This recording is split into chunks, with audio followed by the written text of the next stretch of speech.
It is the second week of the counteroffensive announced by the Ukrainian military in the southern part of the country, and the multiple rocket launchers have been deployed in the border area between the regions of Mykolaiv and Kherson. The systems have fired off their arsenals 3 times within 2.5 hours, targeting Russian-occupied areas. At 80 kilometers, the range of the HIMARS is substantial. For most of the last 2 months, the Ukrainians have been using the rocket launchers to fire on strategically important targets far behind the front, including Russian ammunition depots and command posts. Recently, they apparently began adding enemy positions near the front of the target list. Since early last week, Ukrainian cannons in the area have been firing off an almost constant barrage. Artillerymen with gray, exhausted faces can be seen wandering through villages near the front when they have a bit of time off. Their constant shelling is designed to pave the way for an advance of tank units and ground troops into Russian-occupied Kherson. A new phase of the war has possibly begun, says Franz Stefan Gady, a military expert at the International Institute for Strategic Studies in London.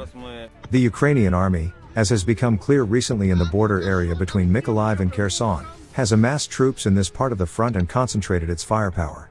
Soldiers in the area confirm that the Ukrainians have pushed forward and conquered some tactical positions, but they stress that a long, hard fight lies ahead. Following weeks of bombardment, Russian supply lines have been battered, but they have not been broken. With the beginning of the Ukrainian counteroffensive, all signs point to the war having entered its third, and potentially decisive phase. After the initial Russian invasion, which failed miserably just outside the capital Kyiv, came the Donbas offensive, which was more successful from Moscow's point of view. Now, Kyiv hopes to fight back in the south and regain some of the territory it lost earlier. What has definitely changed is that Ukraine now holds the military initiative, says Gady, the IS expert. Moscow has shifted its troops such that they are now on the defensive, which makes large territorial advances such as those seen in the Donbas essentially impossible. Gady believes that the events seen near Kherson in recent days still count as preparation for a larger advance.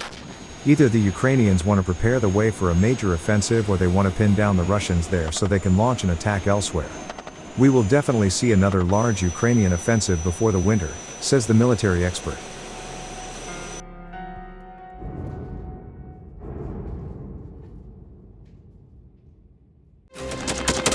Thanks for watching, and don't forget to subscribe. Also, if you want to support Warthog Defense, please become our member and get early access to new videos, exclusive members-only videos, and become administrator in comment section. The membership link is in the description. Rescues every day. We had a guy last week, it's 6 rescues in 6 days. He's doing the job every day.